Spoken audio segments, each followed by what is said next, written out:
और आइए अब हम पंच में आगे बढ़ते हैं, बात कर लेते हैं खासतौर से, क्योंकि अभी हम हमारे सहयोगी बता रहे थे पश्चिम बंगाल की अगर बात की जाए, पश्चिम बंगाल जो कि अक्सर सुर्खियों में रहता है और इसी वजह से ना सिर्फ वंदे मातरम की हम बात करें बल्कि नया मामला हमने यहाँ पर देखा था एसआईआर को लेकर, जिस तरीके से विरोध प्रदर्शन का हमने देखा था। लेकिन उसी कड़ी में जब हम बात करते हैं कि जब प्रक्रिया शुरू हुई, अलग अलग जो बाधाएं हैं लगभग वो सामने आई और यहाँ पर एक नई चुनौती, नई बाधा के तौर पर अगर देखा जाए, दरअसल एसआईआर का काम जो है बीएलओ को सौंपा गया था।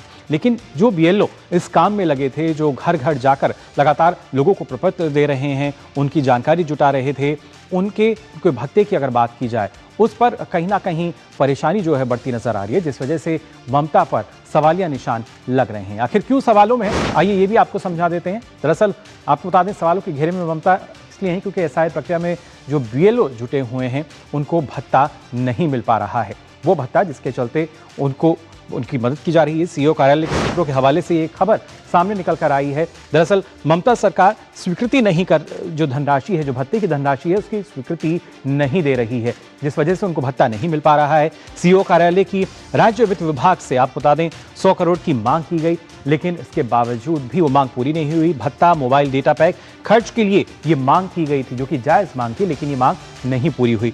पहले चरण में बीएलओ को आपको बता दें 2-2 हज़ार रुपए जो हैं वो दिए गए थे सिर्फ, लेकिन उसके बाद से ही लगातार उनकी जो परेशानियां थी वो बढ़ चली। एसआईआर प्रक्रिया में जुटे जो बीएलओ हैं उनको भत्ता नहीं दिया गया और खासतौर से सीओ कार्यालय से जो जानकारी है वो यहाँ सामने निकल कर आई थी। और खासतौर से अब की स्थिति जो है क्या बनी हुई है, क्या इसमें पूरा अपडेट है, वो जानते हैं। हमारे संवाददाता सौरभ दत्ता हमारे साथ जुड़ चुके हैं। सौरभ, जानना चाहेंगे आपसे, अगर देखा जाए पहले एसआईआर, उसके बाद अब जो बीएलओ हैं उनको भी परेशानियों का सामना करना पड़ रहा है, क्या वजह है? आखिर जो भत्ता है, जो धनराशि है, उसकी स्वीकृति नहीं दी जा रही? मुकुल, देखिए, भत्ता को लेकर जो चल रही है सीओ कार्यालय और वित्त विभाग के अंदर, यानी कि राज्य सचिवालय के अंदर उनकी एक मांग है, सीओ कार्यालय की एक मांग है, जो 28 नवंबर तृणमूल का जो डेलीगेशन निर्वाचन सदन गए थे उनको भी निर्वाचन सदन के जो आधिकारिक से उन्होंने मिले थे, उन्होंने साफ तरीके से कहा कि ये धनराशि आपने अभी तक दिया क्यों नहीं, ये स्ट्रेंज है कि अभी तक आपने ये धनराशि पे मंजूरी नहीं दिया। लेकिन उसके बाद भी कुछ छवि बदली नहीं है, ये जानकारी अब सामने आ रही है।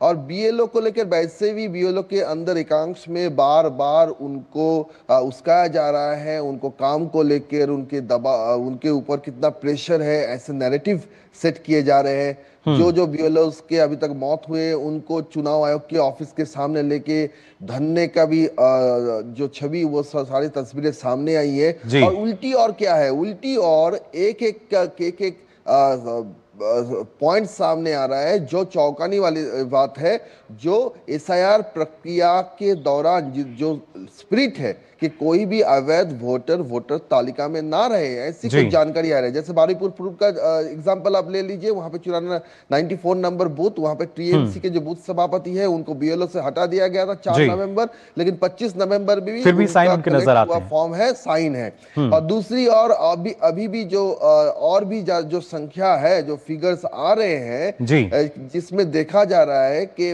काफी सारे ऐसी बातें हैं, जैसे 2208 बूथ सामने आए थे जिसमें ऐसा कोई भी मृत नहीं है 23 साल पे, फिर वो घट के 7 पर चली आई जब निर्वाचन सदन ने चिट्ठी लिखा। और इस चलते चुनाव आयोग ने क्या क्या स्टेप लिया, चुनाव आयोग ने अभी बीएलओ ऐप में एक डुप्लीकेट जो वोटर्स है उनको पकड़ने के लिए एक नया ऑप्शन चालू किया है, जिसमें बीएलओ समझ जाएंगे कि कौन कौन वोटर्स के डुप्लीकेट एपिक कार्ड नंबर है। उनके चलते उन्हें वोटर के पास जाना है, डिक्लेरेशन लेना है कि ये जो 2 एपिक कार्ड है, ये 2 एपिक कार्ड क्यों है और है तो किस लिए है, इसका एक डिक्लेरेशन लेना पड़ेगा। दूसरी बात ये है कि जो बाकी के जो एनुमरेशन फॉर्म में जो भी मृत है, जो भी स्थानांतर है, शिफ्टेड वोटर से, एब्सेंटी वोटर से, उन सबको बीएलओ का डिक्लेरेशन देना पड़ेगा। ये सारे जो काम कर रहे हैं, यहाँ तक जो हियरिंग शुरू होगा 16 दिसंबर को, वो इन कैमरा होगा, वो रिकॉर्डेड होगा, क्योंकि जो दस्तावेज वो डालेंगे कि हियरिंग में, ताकि वो देखा जाए कि कैसा दस्तावेज है। क्योंकि सीएम ने हाल ही में ये कहा है, मुर्शिदाबाद मालदा के दौर में जब वो कर रही थी, तब उन्होंने क्या कहा था कि 16 दिसंबर को ड्राफ्ट रोल पब्लिश होगा 12 दिसंबर को हमारी सरकार कैंप करेगी। आपको जो भी डॉक्यूमेंट्स चाहिए वहां से आके ले जाइए डॉक्यूमेंट। अब ये डॉक्यूमेंट्स कैसे डॉक्यूमेंट्स दिए जा रहे हैं, उसके लिए ये नई कुछ स्टेप चुनाव आयोग ने लिया है। और अभी के हाल ही के सबसे हाल ही का जो इंफॉर्मेशन आ रहा है कि वो विशेष पर्यवेक्षक जो सुब्रत गुप्ता थे, उसके अलावा मालदा, जलपाईगुड़ी, प्रेसिडेंसी डिवीजन, ऐसे करके 5 डिवीजन के लिए और 5 विशेष पर्यवेक्षकों को नियुक्त किया है निर्वाचन सदन में। आप समझ रहे हैं कि इतनी सारी ऑफिसर्स क्यों देने पड़ रहे हैं बंगाल में निर्वाचन सदन को, क्योंकि ऐसे तथ्य सामने आ रहे हैं जिसको देख कर निर्वाचन सदन भी चौंक गए हैं। और वो समझ रहे हैं कि इस ड्राफ्ट रोल को अगर सच तरीके से करना है, जो एसआईआर का स्पिरिट है उसको अगर सही तरीके से रखना है, तो उनको और भी ऑफिसर लगेंगे और उल्टी और बिल्कुल। और अपने स्तर पर अगर देखा जाए, निर्वाचन आयोग का प्रयास यही है कि पूरी प्रक्रिया सफलतापूर्वक पारदर्शी तरीके से पूरी कर ली जाए। लेकिन जिस हिसाब से राज्य सरकार अलग अलग अड़चने लगा रही है, और कहीं ना कहीं कोशिश शायद यही की जा रही है कि कैसे इसको हम सफल होने से रोक सकें। फिलहाल बहुत बहुत शुक्रिया आपका सौरभ, हमारे साथ जुड़ने के लिए। और आइए अब न्यूज पंच में हम आगे बढ़ते हैं, बात कर लेते हैं हमारी अगली खबर की। खासतौर से अगर बात की जाए, आप देख रहे होंगे ये सोलर पैनल, क्योंकि